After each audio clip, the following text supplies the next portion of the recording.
Chapitre 11. À l'arrivée, une nuit étoilée était déjà tombée sur Xi'an, ville moderne s'il en fut, qui brillait de tous ses feux. Cette cité ancienne, capitale de 11 dynasties et berceau de la civilisation chinoise, semblait animée d'une gigantesque effervescence. Les trottoirs bordés de centaines de boutiques et magasins en tout genre voyaient défiler le grouillement incessant d'une foule avide des plaisirs de la modernité. L'hôtel Prince International qui les accueillait était situé dans le quartier chic de la cité. C'était un 3 étoiles aux normes européennes, entouré d'une quantité importante de boutiques de luxe français ou étrangers, Dior, Hermès Vuitton, Chanel, y côtoyant avec Balenciaga, Rolex ou Luxury. Les chambres étaient spacieuses, luxueuses, équipées d'un lit de 180 douillets à souhait. Il avait bien longtemps qu'Arthur ne s'était pas senti aussi bien. Après l'installation et un tour de ville pour l'ambiance, annonça leur guide, ils prirent un repas traditionnel au restaurant de l'hôtel et regagnèrent enfin leur chambre. Arthur se permit un long bain, allongé dans une immense baignoire, en sirotant un Shiva dégoté dans le frigo, puis s'enveloppa dans le confortable peignoir aux armes de l'établissement. Il était déjà minuit, il alluma la télévision, essayant de trouver une chaîne en langue française, et se laissa tomber sur le lit. On frappa à la porte. Cette fois, ce n'était pas le grattement discret annonciateur d'une visite de Ghislaine, mais des coups très nets et assez forts pour ne pas qu'il les ignore. Pourtant, qui pouvait bien être devant sa porte à cette heure de la nuit, sinon la jeune femme? Bien décidé à la renvoyer vers le lit conjugal, il entr'ouvrit Louis et se trouva nez à nez avec Madeleine. Une seconde, il pensa, non pas elle. Mais il se reprit rapidement, ce n'était pas son genre. Ce n'était pas qu'elle ne l'intéressait pas, Madeleine, au contraire, sans être vraiment belle, elle était grande et bien faite, et son visage aux traits irréguliers lui donnait un charme certain. Mais il n'avait jamais été très à l'aise en sa présence. Son regard perçant, qui semblait vouloir pénétrer ses pensées, son silence persistant l'empêchait de sympathiser avec elle. « Est-ce que je peux entrer ?» demanda-t-elle un peu abruptement. « J'ai besoin de te parler. » Il s'effaça devant elle, referma la porte, lui fit signe de s'asseoir dans un des fauteuils et s'installa en face d'elle.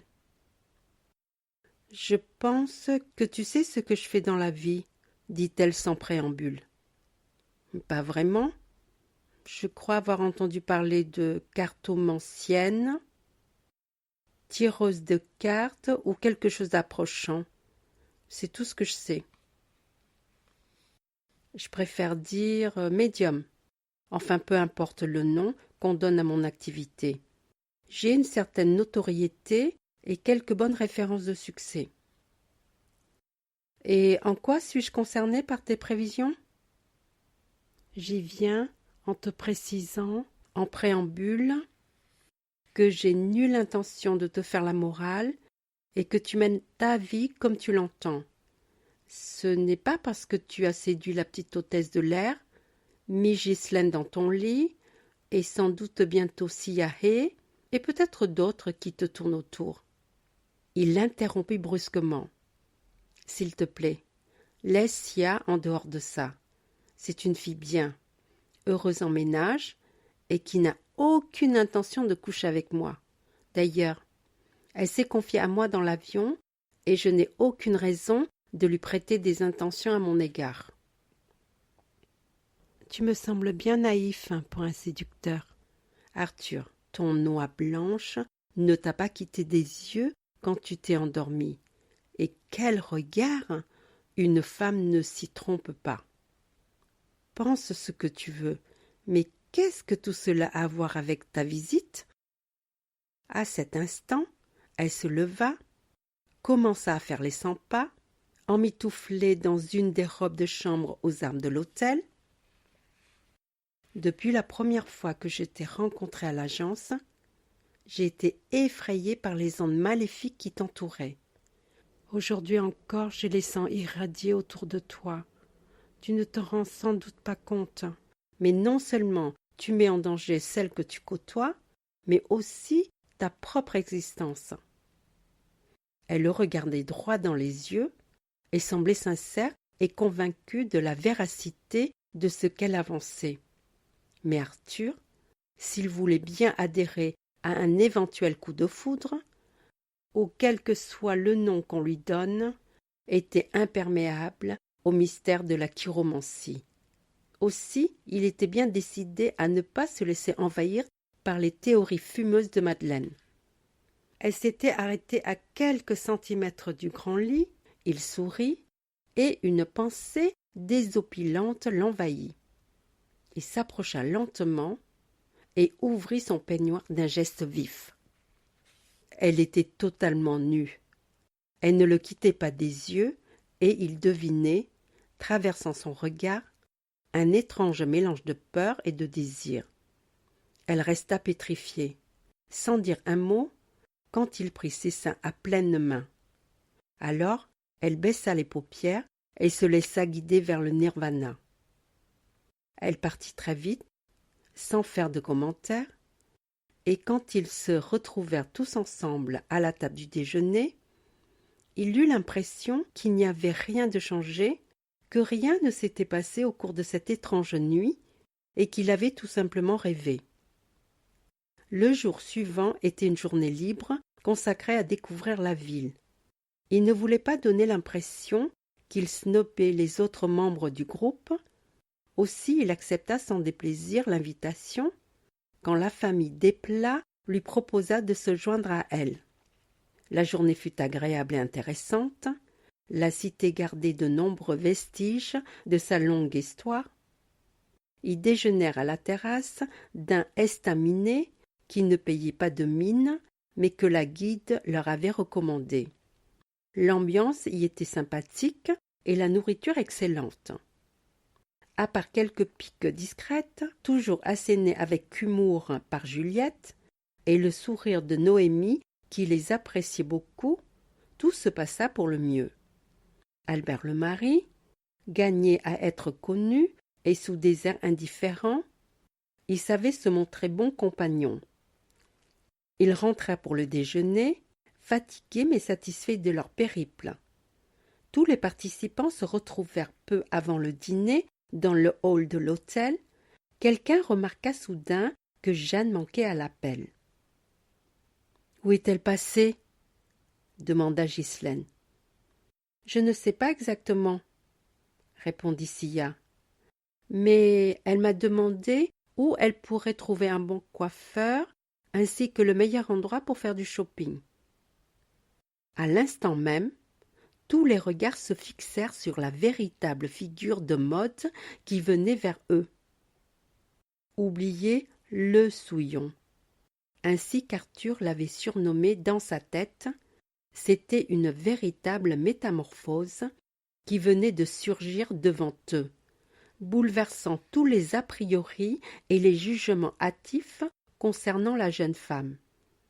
Bizarrement, alors que tous les hommes présents dans le hall n'avaient d'yeux que pour elle, aucun des 4 hommes assis à la même table n'osait la regarder ni faire le moindre commentaire.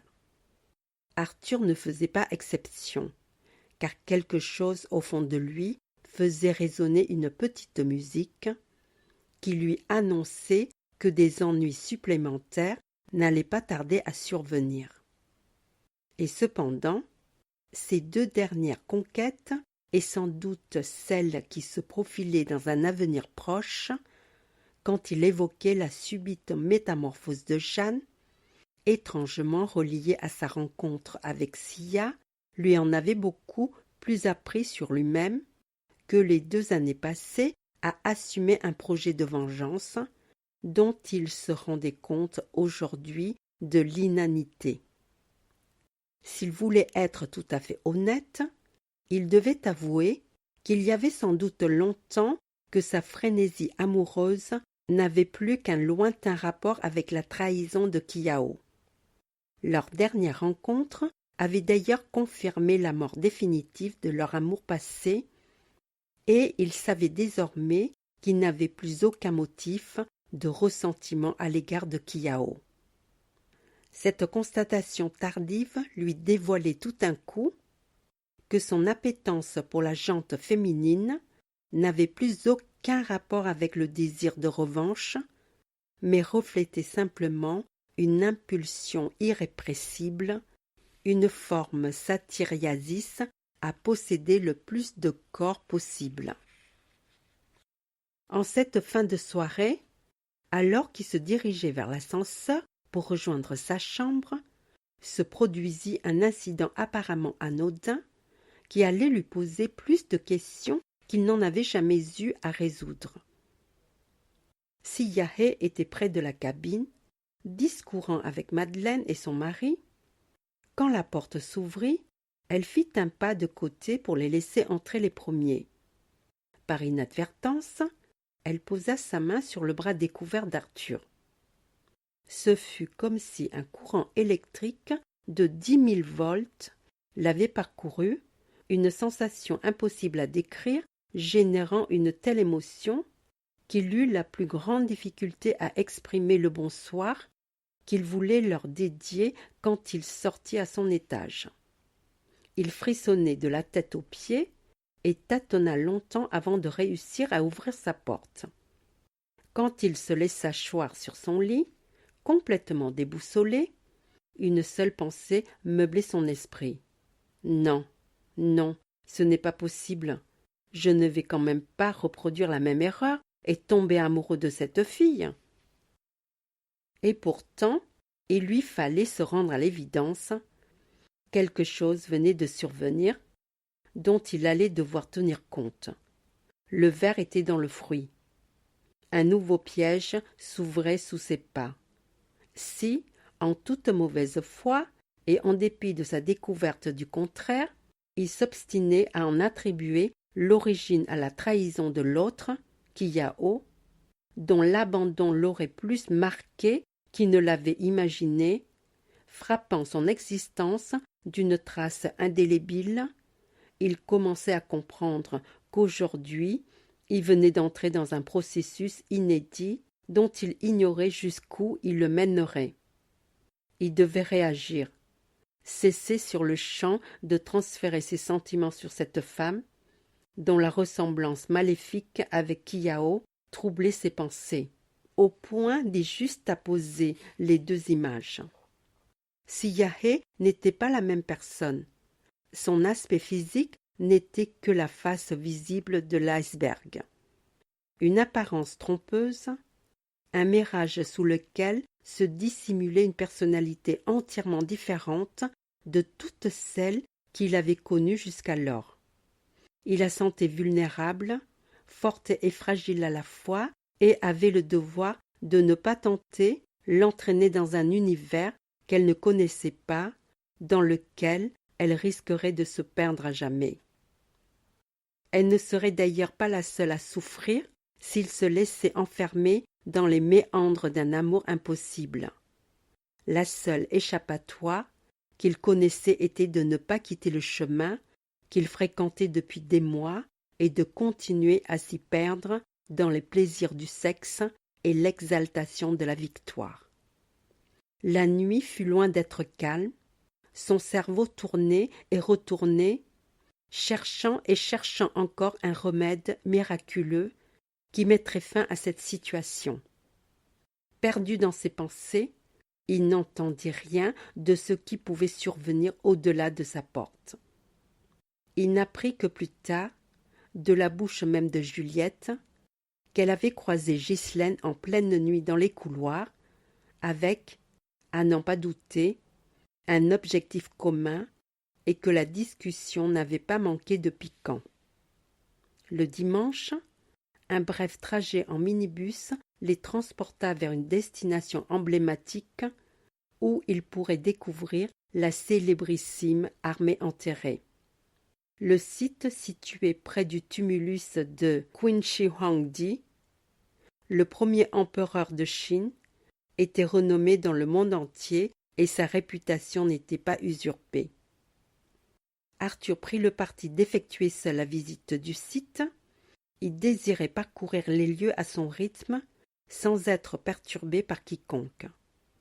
3 heures leur étaient accordées pour jouir des splendeurs amassées dans ces lieux. Il était émerveillé par les milliers de statues en terre cuite que l'on avait extraites du sous-sol alentour à la suite de la découverte fortuite d'un paysan local. L'ensemble était protégé par une immense coupole de verre qui les exposait en pleine lumière. Encore apprit-il au cours de la visite que les archéologues chargés de gérer le chantier avaient décidé fort à propos de laisser enfouis dans les profondeurs de la terre des milliers d'autres spécimens afin de préserver leur couleur d'origine de l'altération qui se produisait inévitablement lors de leur exposition à l'air libre.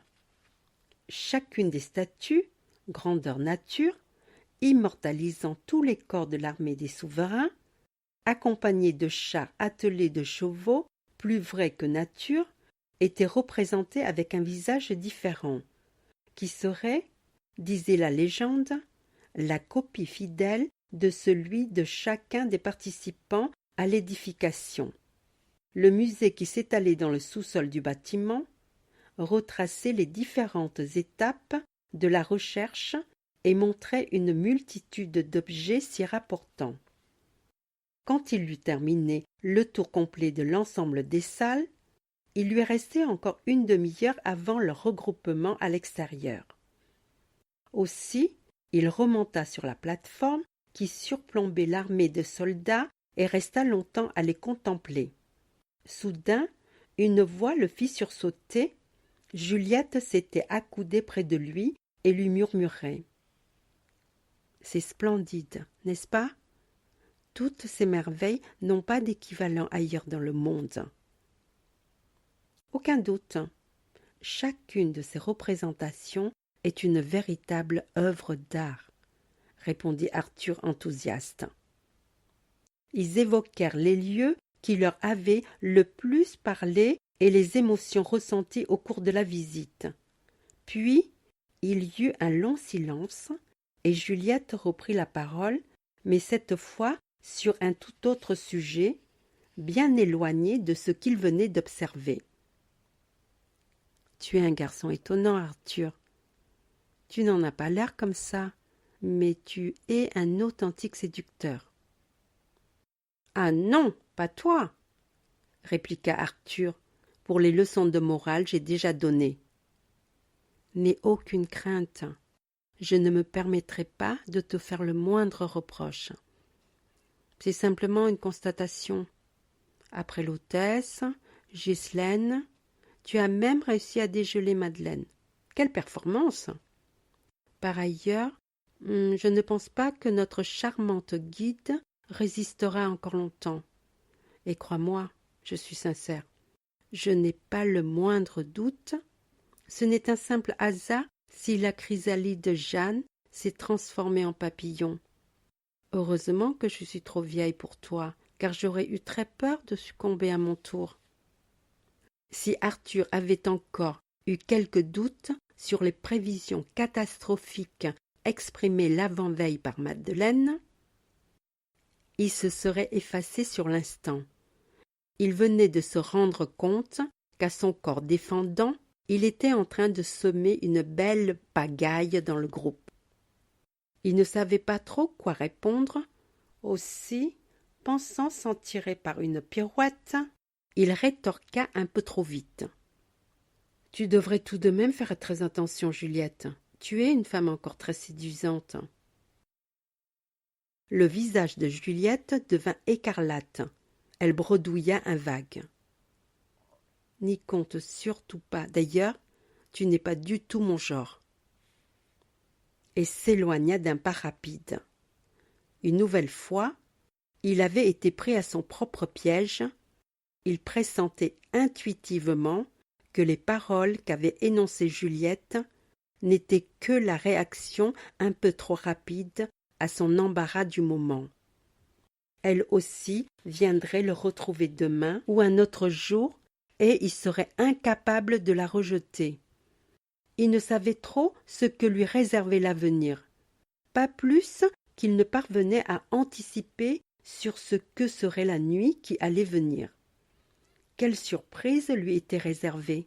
Quelle fille, s'il devait y en avoir une, viendrait frapper à sa porte, et comment devrait-il se comporter?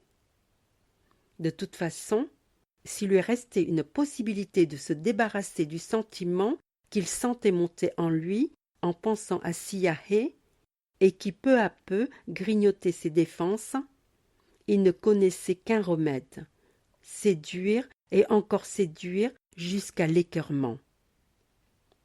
Il eut beau refuser le sommeil jusqu'à une heure avancée de la nuit, puis tenter de le trouver quand il comprit qu'il ne se passerait rien de notable, il ne parvint pas à se reposer correctement. Au lever, il était fatigué et grincheux. La première victime de sa mauvaise humeur fut Jeanne, qui avait mal choisi sa journée pour entamer ce qu'il considéra immédiatement comme ses premières manœuvres de séduction. Tout le groupe était autour de la table du petit-déjeuner. Il formula un bref bonjour et s'enferma dans sa bouderie. Jeanne, arrivée après lui, tout auréolée de sa resplendissante beauté, s'assit à son côté. Elle remarqua aussitôt son air renfrogné et pas plus désarçonné que cela par son attitude, s'enquit soudain, sous les regards étonnés des autres convives, de la santé d'Arthur. « Tu n'as pas l'air en forme ce matin, Arthur. Qu'est-ce qu'il t'arrive? Tu es malade? Je peux te donner des cachets si tu veux. » Elle ne s'était jamais autant exprimée en une seule tirade qu'elle ne l'avait fait depuis le début du périple. Autour d'eux, c'était le suspense. Chacun attendait avec curiosité la réaction d'Arthur. Elle tomba laconique. « Oh, toi, occupe-toi de tes affaires. Je ne t'ai rien demandé. » Il s'arrêta net, conscient de sa méchanceté. Il leva les yeux sur elle, et quand il aperçut les larmes qui perlaient dans les siens, il sembla complètement déconcerté. Il se leva sans attendre, s'essuya les lèvres avec sa serviette, la balança sur la table et s'enfuit sans un mot. Maintenant, Jeanne pleurait vraiment, et quand Madeleine, assise auprès d'elle, voulut la réconforter, elle se leva à son tour et disparut vers sa chambre. Personne ne fit de commentaires et chacun, le nez dans son assiette, termina silencieusement son petit déjeuner, sentant bien que le semblant de cohésion qui animait le groupe était en train de perdre toute réalité. La grande mosquée de la ville, édifice fondé au 8e siècle, était la première étape de la nouvelle journée. À la fin de la visite, ils reprirent la route et s'arrêtèrent un peu plus tard pour déjeuner dans un restaurant situé dans un grand parc arboré de plantes et d'arbres rares qui dominait une large vallée plantée de rizières. Le repas terminé, le minibus se dirigea vers l'aéroport d'où ils allaient s'envoler en fin de soirée, vers la ville de Guilin, un autre haut lieu du tourisme chinois. À mi-chemin, ils visitèrent le musée de Yangling. Ce tombeau de la dynastie des Hangs représentait un véritable écrin contenant des milliers d'objets et statuettes d'une exceptionnelle qualité artistique. Arthur ne s'était pas senti bien de la journée.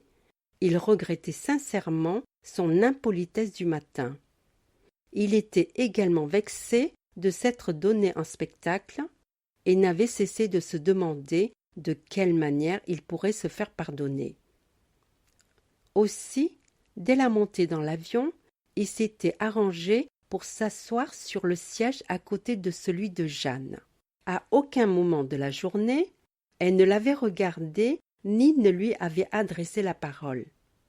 Il ne perdit pas de temps en palabres inutiles, il savait qu'il devait s'excuser et il n'y avait qu'une seule façon de le faire. « Jeanne, je tiens à présenter mes excuses les plus sincères pour ma conduite impardonnable au cours du petit déjeuner. J'avais passé une très mauvaise nuit et mes paroles ont dépassé ma pensée. Je n'avais aucune raison de te répondre ainsi et j'espère que tu voudras bien me pardonner. » C'était une démarche honorable, un élan du cœur, mais à peine l'avait-il fait qu'il le regrettait déjà, car il était bien loin de s'imaginer la réaction de la jeune fille. Certes, il n'imaginait pas qu'elle passerait facilement l'éponge sur l'affront qu'il lui avait fait et pour lequel il était prêt à faire amende honorable, mais la suite était totalement imprévisible. À peine avait-il terminé d'exprimer ses regrets qu'elle s'effondra littéralement. Ce qu'il pensait ne représentait qu'une simple mise au point, une concession importante à ses yeux ouvrit toute grande la porte à un déluge de larmes et un déballage de sentiments dignes des plus grandes tragédies. Elle confessa tout en vrac qu'elle était tombée amoureuse de lui à la première seconde où elle avait vu qu'elle ne pourrait vivre sans lui. « Pourquoi? Pour qui? Crois-tu que j'ai abandonné tous les artifices qui masquaient mon véritable physique? Pourquoi? Pour qui? Ai-je laissé s'effondrer les protections qui m'évitaient les souffrances de l'amour? Pour toi, tout simplement, pour que tu me voies sous mon vrai visage et que tu comprennes combien je t'aime. » Il tenta de faire cesser sa logorrhée, de la raisonner, de la convaincre qu'elle faisait fausse route, qu'elle confondait son attirance due à des circonstances exceptionnelles avec l'amour, le vrai, rien n'y fait. Alors il décida de jouer sa dernière carte, celle qu'il avait maintes fois employée quand il en avait eu assez d'une liaison qui ne l'intéressait plus. « Tu ne me connais pas, Jeanne. Je ne suis que la pâle copie de l'être que tu idéalises. Je suis infidèle de nature et je n'aime personne d'autre que moi. Tu n'as aucune idée de ce dont je suis capable pour séduire une femme. Tu mérites beaucoup mieux. » Elle ne le laissa pas continuer. « Je ne suis pas aveugle, Arthur, et il aurait fallu l'être pour ne pas être au courant de tes aventures. Je sais avec qui tu as couché, et je m'en moque. Mon amour pour toi est tellement fort qu'il sait tout pardonner. » En dépit de la comparaison qu'il ressentait pour la jeune femme, il sut qu'il devait trancher dans le vif, ne lui laisser aucun espoir, et la seule issue qui lui restait était de se montrer encore plus intransigeant. « Je suis désolée, jeune fille, mais tu dois revenir à la réalité. Tu es véritablement très jolie, mais je ne t'aime pas et je ne t'aimerai jamais. Même ton physique me laisse indifférent. Alors, je t'en prie, oublie-moi et passe à autre chose. » Ce fut au moment où il se leva pour changer de place qu'il se rendit compte que tous les regards de ses compagnons de route étaient braqués vers eux. Madeleine avait raison. Fut sa première pensée. Je dois être damnée. Ce voyage dont j'attendais la guérison, l'oubli et le pardon de la trahison de mon amour perdu se transforme peu à peu en tragicomédie qui n'a pas de fin.